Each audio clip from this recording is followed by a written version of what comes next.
How you doing, everybody? This is Chris from Fresh Perspective. Today we're going to be doing another menu mayhem. This is the series where you guys send me menus that you find out in the wild or even from your own restaurants that you want reviewed, and we just do kind of a quick breakdown together. So let's dive in. This here is from Gretel in Chicago. They are a gastropub, and if there's one thing we know about gastropubs, it's that they often try to do too much, and I think we're going to see that right off the bat here. Gastropubs generally bill themselves as elevated something or other. Let's see if that holds. All right, so right off the bat, we are looking at some unconventional headings. We have pinch, spoon, grab. I mean, this is just a continuation of the TikTok meme you're seeing of millennial restaurants and their handhelds, shareables, etc. I guess it's okay. In general, I would recommend against it, but I guess people come to accept it with gastropubs, so okay, I guess. As you can see, though, right off the bat, we are starting off doing too much. Oysters Rockefeller, oysters on the half shell. Ugly. Oysters Rockefeller, oysters on the half shell. I don't know about you, but I don't order oysters from places that are not specifically oyster bars, and I generally, especially avoid oysters from places that view themselves as a pub of some kind. This is a red flag to me. They do have a few different types going on here. The absinthe to me screams we're trying to be edgy. Maybe it's a common thing for the area, but in general, I would recommend against this. Next, we have beef tartare shrimp cocktail, so we are doubling down on the raw options. We also have a charcuterie board coming in at a cool $34, which even for Chicago is quite high. We're selling shrimp, fried shrimp even, by the pound. That's interesting. And then we're already kind of diving off the deep end with these. We're going with maitake, which I guess you could just say we're elevating fried mushrooms. Okay, I can forgive that. But here we go into gyoza. Here we go into Here we go into gyoza. Here we go into char siu pork. Here we go into Mexican-ish Tex-Mex. And then we are going back to Europe with liver mousse. And then, of course, Germany with the house-made pretzel. This is fine. This is a staple in a pub, but the rest of this is all over the place. We are doing a tour of the world. We are going to Japan, Texas, China. We're going to Western Europe. People like to provide this tour of the world with their menu because they like to show the world the flavors that they've come to like. The problem is these are all very different cooking techniques. These are all very different ingredients. I look at this as a consumer, and the first thing I think is there's no way they do all of these right. The gyoza, there's a decent chance those are frozen, right? This char siu, this is probably a bottled sauce that they have here. All of this is definitely a bottled sauce over here. House-made pretzel.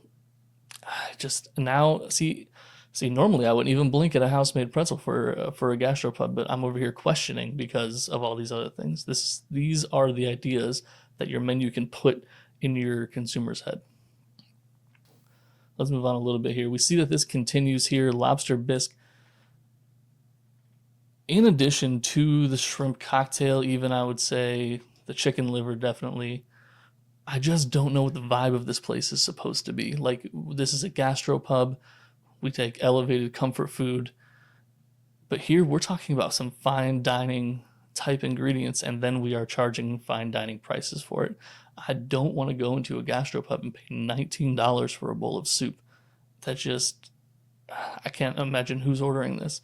And then, of course, we continue our tour of the world with a little trip down to the most American Indian dish, some butter chicken, mild, of course, for the Midwest. And being from the Midwest myself, I feel qualified to say that. The tour continues with, now we're looking at an entire section of the menu dedicated to ramen, wherein you can add on some gyoza.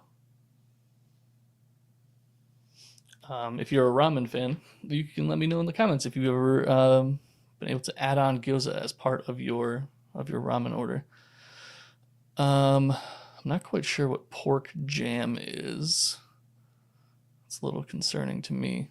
The rest of this looks relatively standard, but again, I'm concerned. I'm here saying, tell me how you make good barbecue pork nachos, and you have the time to rip out a top-notch 24-hour tonkatsu ramen broth. How are you doing that while also managing the beef tartare and the oysters? Unless this place is huge, I can't see they're doing all of this well. Corners are being cut. Something is going on. This is not maintainable. We get to grab. This is a little bit. This is probably the best section. This is definitely the best section so far. Sandwiches are obviously a cornerstone of a gastropub. You want to make sure you have a good, strong sandwich menu. Fries, some sides, bacon. I don't love charging $2 for charred onion. I also don't love charging $2 for egg, but it's 2025. What are you going to do? Adding foie gras to a sandwich for $19 is stupid. I don't know what we're doing here. I don't know who this is for. I don't know what play are we performing right now. And is it the same as the chicken liver mousse? Is it not true foie gras, or are we carrying two different ingredients in this vein? The ingredient costs here must be off the charts. We're talking about chicken that we fry and we make with an Asian pear slaw. So do we have an Asian theme? We have a ramen section on the menu. We have some Asian influence on just one of the sandwiches, it looks like. I don't know what they're trying to do. This to me looks like a classic patchwork menu. This is things that I, the chef, love. So I'm just going to throw them on the menu because who's going to stop me? And if even one person a month orders them, that's enough validation for me to say they belong on the menu. But it is all over the place. All right, the prime rib dip, the lobster roll at market price is, again, market price in a gastropub is a little crazy to me. To me, this hopefully at least says that they're using fresh lobster. Little bit difficult to get in Chicago, but can definitely be done. Then we have the hot dog, and now we're talking about, yes, this is a Chicago classic that we want to include on our menu, but I'm getting whiplash from the formality of this menu. Can I eat a hot dog in the same place that somebody else is having chicken liver mousse and oysters Rockefeller, beef tartare? Like, I would feel like a fool. I think I don't like it. Consistency not only has to exist within the cuisine, right? It's definitely okay to venture out. I'm not saying don't be creative. What I am saying is build a cohesive experience. Here we have highly formal, we have highly informal. We have Japan, we have Tex-Mex, we have classic American, we have butter chicken soup from India. I don't know what this place is supposed to be. Stab, we're moving on. We have some salads, a trout Caesar, fine, I guess. Salad, red rock cheese. These salads look pretty standard. I'm not mad at them. The trout Caesar is a little odd, but oh, actually, hold on, back up. I didn't see this little gem here. This little gem here. So let's break down this cost. We're talking about a wedge that's usually a quarter of a head of iceberg lettuce. We're talking some cherry tomatoes, probably 3 or 4. Probably actually 2. A slice of bacon, maybe. let's be honest, they are probably using bacon bits. But if they're not, let's say chopping up a single piece of bacon, a little pinch of pickled onions, red rock cheese. I don't know what that is, but let's assume it's maybe one of the most expensive cheeses of all time. And then ranch. We're talking maybe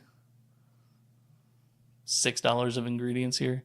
And then somebody getting a nice bill for $20 when they went out to the gastropub with their friends and said, I'm just going to get something light. I'll stick to a salad. And here they are walking away with $20, $30 probably with a drink and tip. It's not a good experience. Moving on to entrees, which I guess is where we've run out of verbs. We have pinch, we have spoon, we have grab, we have stab, and then we have entrees and sides. So we couldn't even maintain consistency in the weird little jokey joke that we were doing. And again, we're all over the place. We got sea bass and prime rib, a ribeye for $2, steak frites. So now it's like, oh, we're going like classic Midwest steakhouse. We have a strong fish. We have a decent variety of steaks. And actually the steaks are extremely reasonably priced, I would say, for the area. That's not bad at all.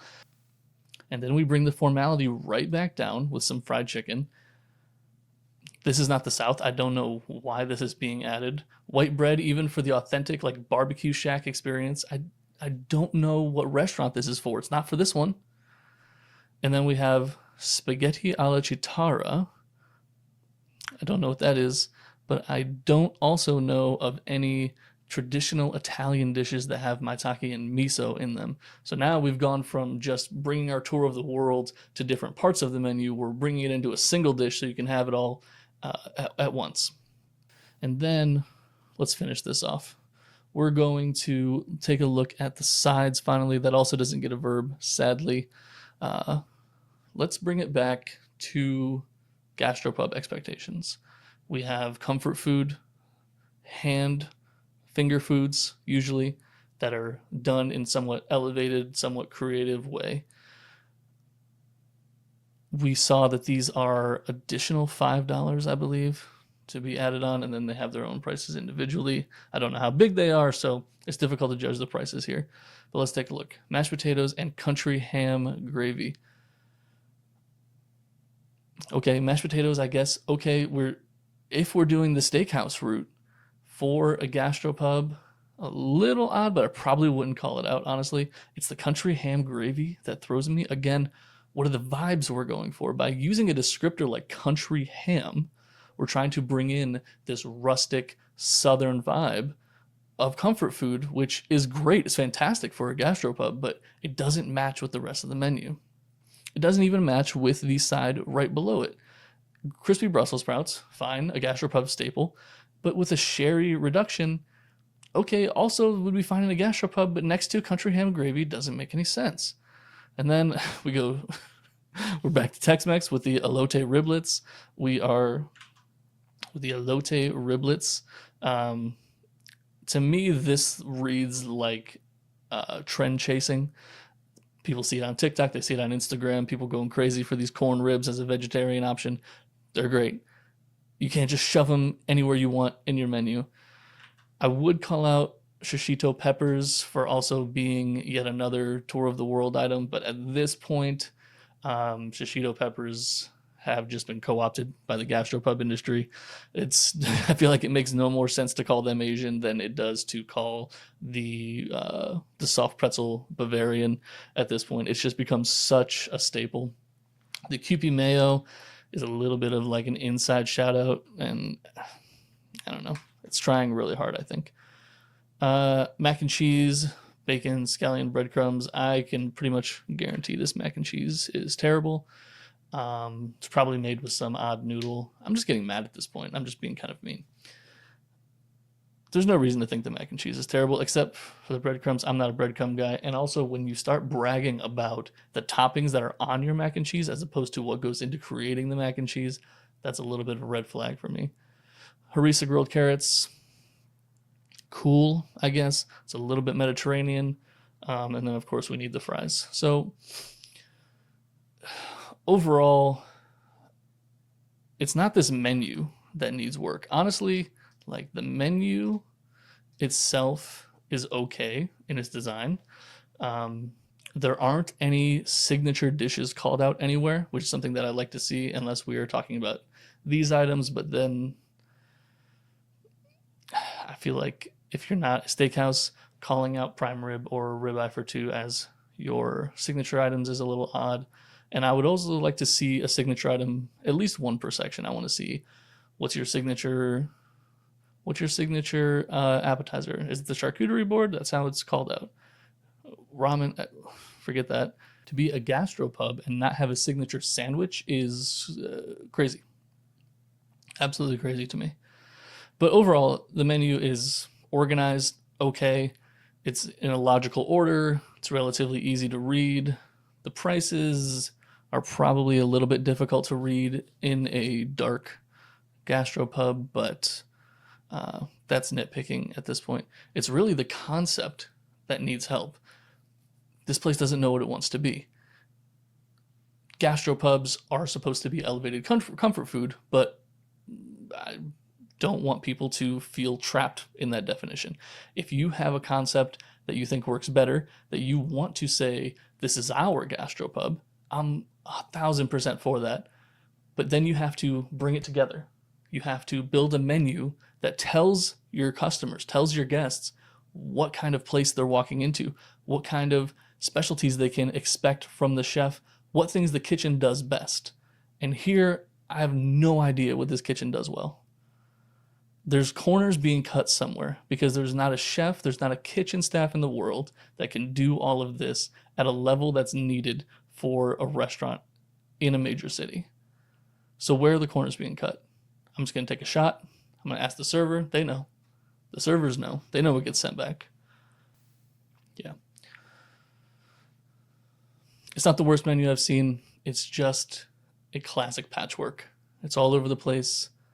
The size is okay, depending on how big the restaurant is, but the variety is all over the place. It makes me question the quality without ever even stepping foot in the place. And that is something that you want to avoid with your menus. Your menu has to encourage people to come in. Your menu has to invite. Your menu has to show off what you're good at and set expectations. I have no expectations of this place except that somewhere something's going to go wrong and I'm going to have to figure out where it's going to be. Honestly, if I was just a person in Chicago looking, I would probably skip this restaurant based on this menu. And that is a terrible thing for your menu to be doing to your restaurant. So, summary. What's working? It's a gastropub. People love these trendy little bits. Pinch, spoon, whatever. It annoys me, but people love it. Go ahead and keep it in a gastropub. It's fine. But, continue it on. Just a couple more verbs here. I'm sure you can do it. Sandwiches. This section looks great. It's a nice variety. It brings in Chicago right here. People know where they are. They're getting something signature from that place. This looks like a solid selection of sandwiches for any gastropub. No complaints there. The number of menu items, I'm going to say, is also solid. There's a good amount of selection without overwhelming. But honestly, I think that is where... Oh, and the layout. The layout is fine. The layout is easy enough to read. Could it do with some improvements? Sure. But nothing that I would bother picking at, honestly. But that's where the good things end. The problems that we see across the board here is that there is no identity in this restaurant. The identity isn't elevated comfort food. The identity isn't Midwest elevated. The idea isn't elevated comfort food. The idea is not steakhouse. It is not seafood restaurant. It is not any of those things. It's a little bit of everything. And that mix makes me concerned as a consumer, and then even more as a restaurant runner. When I am thinking about the amount of facilities needed to make sure that all of this is done properly, the amount of tracking that goes into the shellfish, the procedures that have to go in place for prep for things like tonkatsu and miso ramen, and then to keep things on like a hot dog. This hot dog's not being used somewhere else in the menu. If we don't sell hot dogs, then they go back in the freezer. I'm assuming they're freezing a bunch of stuff, or we let them go bad. You want to keep a cohesive menu for all of these reasons. This would be a difficult sell to most restaurant owners, telling them that they basically need to rework their restaurant. But honestly, I think that's what some of these places need to hear. You come in with all this love. I love gyoza. I love fried shrimp. I went to France and I had foie gras and I wanted to put it on everything. And you come back with all these ideas and you shove them all into your restaurant because you want to share that love with your customers. And that's a beautiful sentiment. It really is. The restaurant world needs that passion, but you need to control it too. You need to bring it together. People need a cohesive experience. If you want them to feel that love, you need to do it through an experience, not through a random smattering hodgepodge of dishes being thrown at them. Anyway, that is all for Gretel in Chicago. I hope you guys enjoyed. Hope you guys found it useful. If you find a menu out there, or you have one in your own restaurant that you'd love to show up on Menu Mayhem, go ahead and send it to chris@getafreshperspective.com. Link is down here or in my profile. And then we will be doing these every week or every 2 weeks. And then we'll also try to do some more detailed menu breakdowns over time. All right, all. Thanks for coming. See you next week.